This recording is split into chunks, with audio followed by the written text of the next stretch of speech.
Ya, pemirsa, di balik proses evakuasi jenazah pendaki asal Brazil, Juliana de Souza Pereira Marins dari jurang Gunung Rinjani, Lombok, NTB, tersimpan kisah heroik para relawan.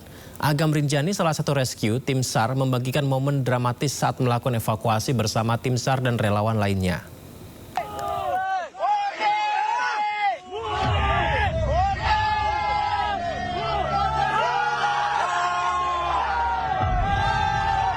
Pendaki asal Brazil yang terperosok di jurang Gunung Rinjani di Lombok, NTB berhasil dievakuasi oleh tim SAR gabungan.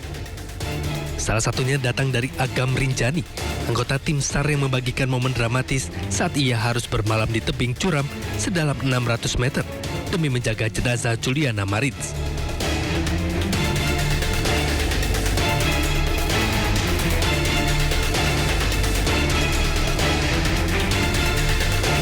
Selain itu, Agam Rinjani menuai pujian sebagai pahlawan dari warganet Brazil atas mengevakuasi korban tewas pendaki Juliana Marins yang jatuh ke jurang Rinjani sedalam 600 meter. Jenazah korban selanjutnya ditandu menyusuri rute pendakian menuju posko Sembalu.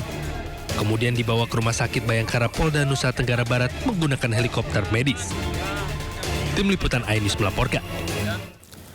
Ya, proses evakuasi jenazah pendaki asal Brazil Juliana dari jurang Gunung Rinjani, Lombok, NTB ini melalui proses yang sangat panjang dan berat. Perubahan cuaca membuat helikopter sulit untuk terbang ke lokasi.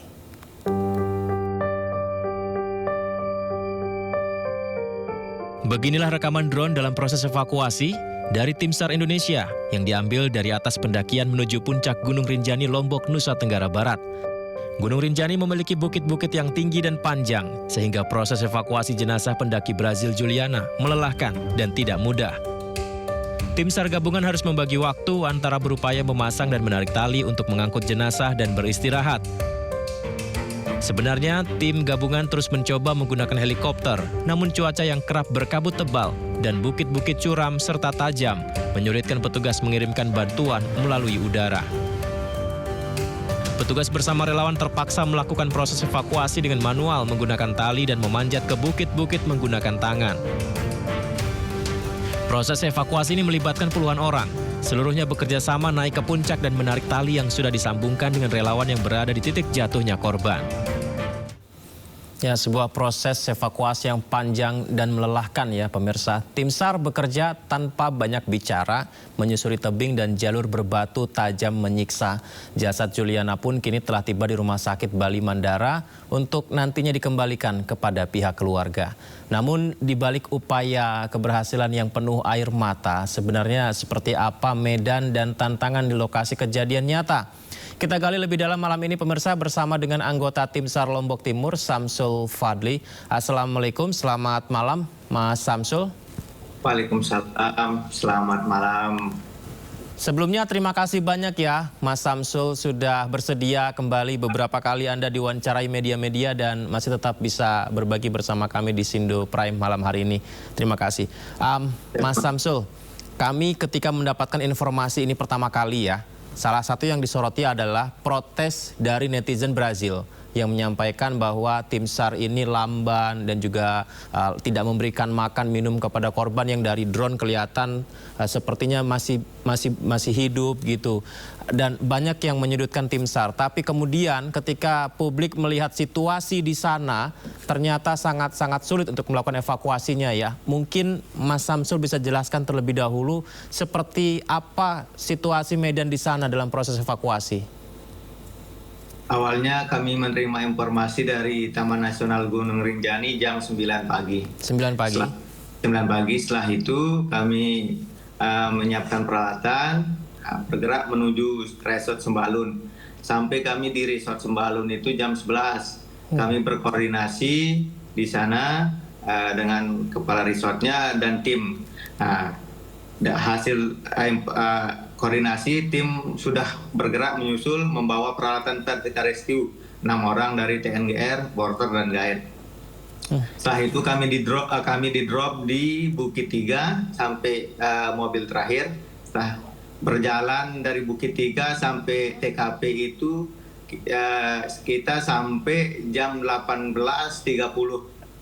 Dan 18.30 menunggu teman yang lain datang terus melihat kondisi. Kita briefing, nah Ibu membuat angkor tambatan untuk menurunkan tali. Malam itu saya langsung turun di foto video drone terakhir dia dilihat. Ya.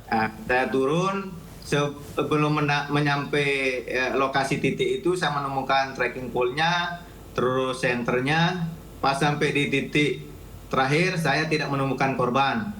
Saya panggil, tidak ada yang menyaut, center, kiri kanan, belakang, depan, tidak ada. Karena posisi gelap malam itu kan. Akhirnya saya koordinasi dengan tim di atas, korban tidak berada di lokasi terakhir titik terlihat. Maaf, saya potong Pak Samsul. Mas Samsul, berarti ketika drone tersebut diterbangkan, melihat disitulah titik korban berada yang juga ramai di media sosial. Kemudian tim menuju ke sana, tapi ternyata korban tidak ada di sana ya? Ini banyak faktor mungkin yang menyebabkan hal itu ya? Iya, korban tidak sana. Korban melakukan pergerakan. Gitu. Oke. Melakukan pergerakan sehingga menyulitkan tim evakuasi untuk mencari lagi nih di mana lokasinya. Karena tidak ada di titik yang dari drone ditemukan itu? Iya. Dia tidak ada di sana. Akhirnya saya flying camp di sana. Saya kontak teman di atas, saya bermalam di sini. Besok pagi saya akan melakukan pencarian lagi. Kalau ini termasuk ini ya Mas Samsul ya, menjawab pertanyaan netizen Brazil, mengapa tim SAR Indonesia tidak memberikan makan dan minum kepada korban yang kelihatan jelas di drone. Mungkin itu juga menjadi jawabannya ya? Karena mungkin drone tidak bisa membawa makanan, drone-drone lain speknya kan beda gitu. Berarti ketika sudah ditemukan menuju ke sana korban ternyata tidak ada di lokasi begitu? Iya. Setelah itu paginya saya naik, saya koordinasi dengan teman-teman. Ada seorang pengunjung membawa drone. Nah, dia menawarkan, saya bantu Mbak Juki dari Jakarta. Dia menawarkan diri untuk mencari melalui drone kembali. Disusuri lagi hari Minggu itu, Minggu pagi jam 10 tidak ada. Sampai bibir ujung tebing sampai bawah tidak ada karena baterainya juga sudah terbatas, ya? Berbunyi. Ya, akhirnya drone kembali karena tidak maksimal lah pencarian itu.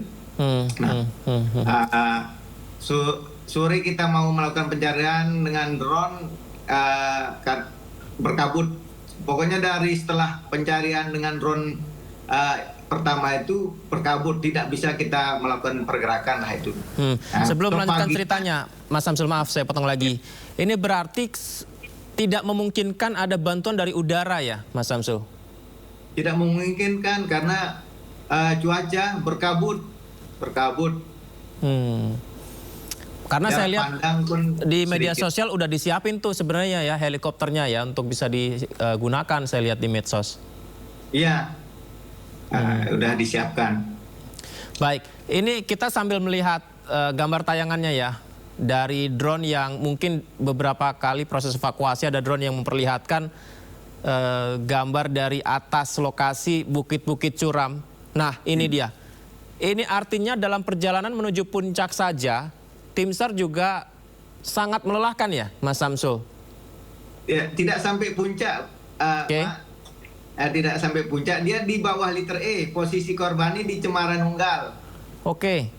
Masih jauh lah dari puncak posisinya. Dia terjatuh. Itu berarti bukit-bukitnya curam dan tajam ini yang seperti yang dihadapin teman-teman Mas Samsul dan semuanya ya? Ya, itu begitulah kondisinya. Hari ke-3 kita menemukan korban dengan drone. Hari ke-3 kita baru bisa menemukan korban dengan drone. Terus rescuer 2 turun, tapi tidak bisa menjangkau karena peralatan kurang, tali kita kurang. Akhirnya kontak yang di bawah menambah peralatan kembali. Karena jauh pergeserannya jauh dari titik awal drone terlihat korban ini pergesernya 300 meter lagi. Gitu. 300 meter lagi? Ya. Oke. Akhirnya tim yang dari bawah membawa tali tambahan untuk dikasih ke teman-teman tim SAR di sana. Iya Bang. Berarti menunggu lagi ya Mas Samsul ya? Menunggu sehari. Hari keempat baru kita bisa menjangkau korban.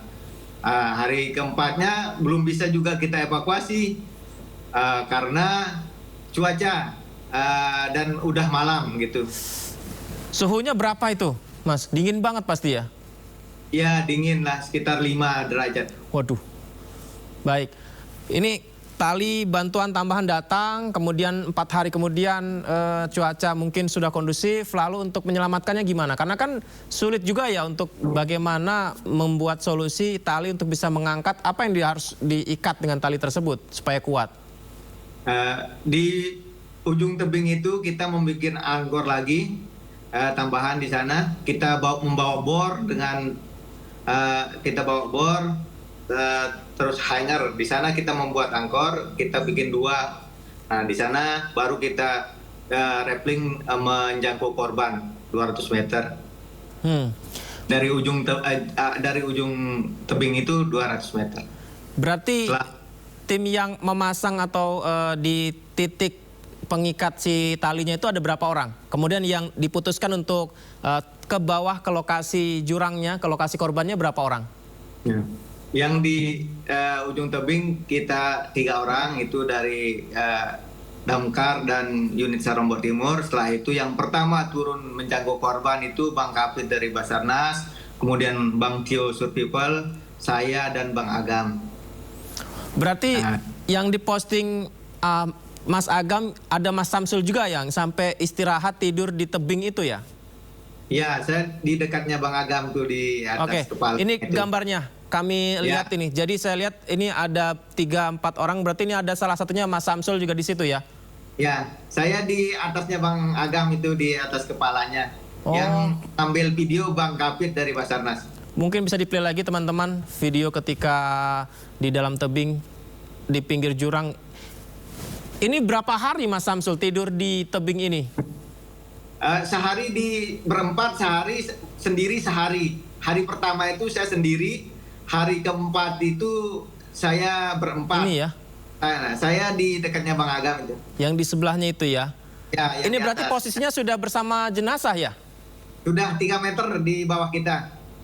Oh, berarti supaya melindungi jenazahnya untuk tidak lepas ya. Jadi mengorbankan teman-teman SAR di sana untuk tetap mengikatnya dan istirahat di sana gitu ya? Iya, Bang. Wow. Apakah ini sudah diprediksi Mas Samsul dari awal akan menginap di tebing curam itu?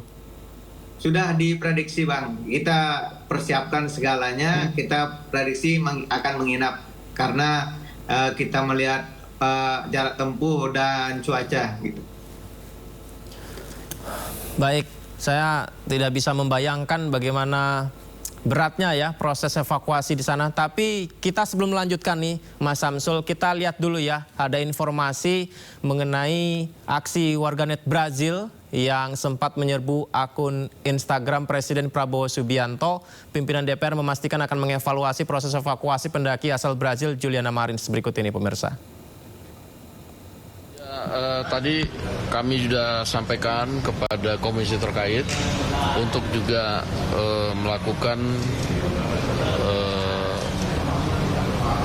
kunjungan atau juga evaluasi dan memberikan masukan kepada pemerintah tentang hal yang terjadi di Rinjani. Demikian. Pemerintah bilang evaluasi, Mas Samsul. Tanggapannya gimana Mas Samsul? Ya karena kenapa kita dikatakan lambat? Karena lokasi dan perjalanan kita jauh. Terus dijangkau pakai heli tidak mungkin karena cuaca. Cuaca berkabut. Ya itu selama kita melakukan operasi itu berkabut dan gerimis.